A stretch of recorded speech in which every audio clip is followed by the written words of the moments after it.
नेपालीको फेभरेट भनौँ न नुन चिया। नमस्ते एभ्रिवान है, भेरी भेरी गुड मर्निङ है। र हिजोको मुकबाङमा चाहिँ धेरै माया दिनुभयो है र धेरै खुसी लाग्यो, धन्यवाद त्यसको लागि है। र मौसम पनि चिसो चिसो छ है। आज सोच्यौँ फेरि मुकबाङ गरौँ भनेर होइन। बिहानको चाहिँ हाम्रो ब्रेकफास्ट तपाईँहरूसँग चाहिँ म चाहन्छु साझा गर्नु है। र आजको ब्रेकफास्टमा चाहिँ के छ भनेपछि चाहिँ यो पराठा छ है। धेरै बनाएको छौँ है, पछि तताएर खाँदा पनि हुन्छ। अनि बाबाले खाएर जानुभयो र आज चाहिँ हाम्रो के छ भनेपछि चाहिँ यो पराठा छ है हाम्रो, र टमाटरको अचार धनियाँ हालेर धेरै मिठो हुन्छ। अनि यहाँ चाहिँ आमाको हाम्रो नेपालीको, आमा पनि हेर्नुहोस् एकछिन ल, आमा पनि हेर्नुहोस्। यो चाहिँ नेपालीको फेभरेट भनौँ न नुन चिया छ, तातो तातो आमाले खाने हो, म चाहिँ खाँदिनँ।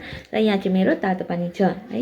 र आजको हाम्रो ब्रेकफास्ट चाहिँ यस प्रकार छ है। यति खाँदिनौँ, यो राख्ने हो हामी।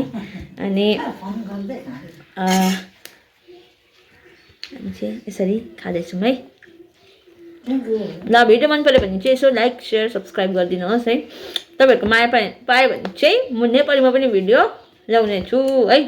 कस्तो लाग्यो सामा खानु टमाटरको अचार लाग्दैछ, लाइक गरिदिनुहोस्। धनियाँको अचार चाहिँ नि, धनियाँ पत्ता मिक्स राम्रो हुन्छ।